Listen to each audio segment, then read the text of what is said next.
রিশাদের দুর্দান্ত একটি থ্রো এবং বল সরাসরি স্টাম্পে আঘাত হানে। দেখতে পাচ্ছেন নাফিজ ইকবালকে। একজন টিম ম্যানেজার হয়েও দলের বিভিন্ন কাজে তিনি সহায়তা করেন। ক্রিকেটাররা তার সাথে স্বাচ্ছন্দ্যে অনুশীলন করেন। গেল কয়েকদিন শান্তদের বিষাদগ্রস্ত চেহারাই হয়তো আপনারা সোশ্যাল মিডিয়া কিংবা গণমাধ্যমে দেখেছেন। তবে ওয়ানডে দলের ক্রিকেটারদের শারীরিক ভাষাই যেন ভিন্ন কথা বলছে। কলম্বোতে বাংলাদেশের এই তরুণ ওয়ানডে দলটা হয়তোবা দারুণ কিছুই করতে পারে।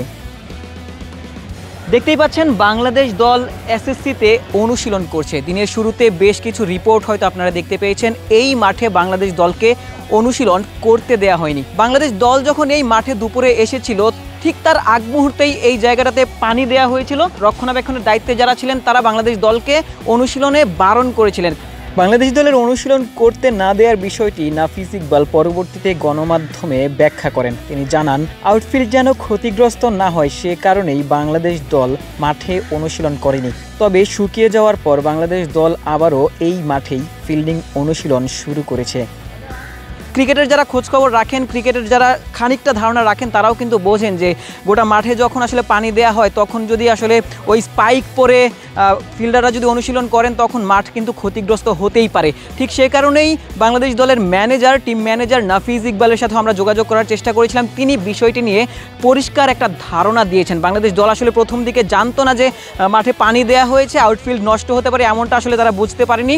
সে কারণেই মাঠ কর্তৃপক্ষের কাছ থেকে যেই বিষয়টি নিয়ে আসলে তাদের কাছে বলা হয়েছিল সেই বিষয়টি নাফিজ ইকবালরা বুঝতে পেরেছেন এবং বাংলাদেশ দল এরপর যে মাঠের ঠিক বাইরেই প্র্যাকটিসে একটা গ্রাউন্ড রয়েছে সেখানে বাংলাদেশ দল নেট সেশন করেছে, সেখানে তাসকিনরা বোলিং করেছেন, সেখানেই বাংলাদেশ দল অনুশীলন করেছে। তবে এই এসএসসির আকাশে যেই রোদ রয়েছে সেই রোদে কিছুক্ষণ পরে আসলে মাঠটি শুকিয়ে যায় এবং তারপরে বাংলাদেশ দল আবারও অনুশীলন করতে নেমে যায়। এখন বাংলাদেশ দল ফিল্ডিং অনুশীলন করছে এবং ফিল্ডাররা বেশ এনজয় করছেন অনুশীলনটা। বেশ প্রাণবন্ত একটা অনুশীলন। মাঠের ক্রিকেটে বাংলাদেশ দল এমন প্রাণবন্তই থাকবে।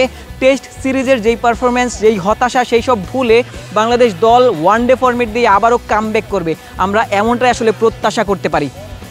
Sinhalese sports club cricket ground থেকে আশিক সারোয়ার, নিউজ 24, শ্রীলঙ্কা।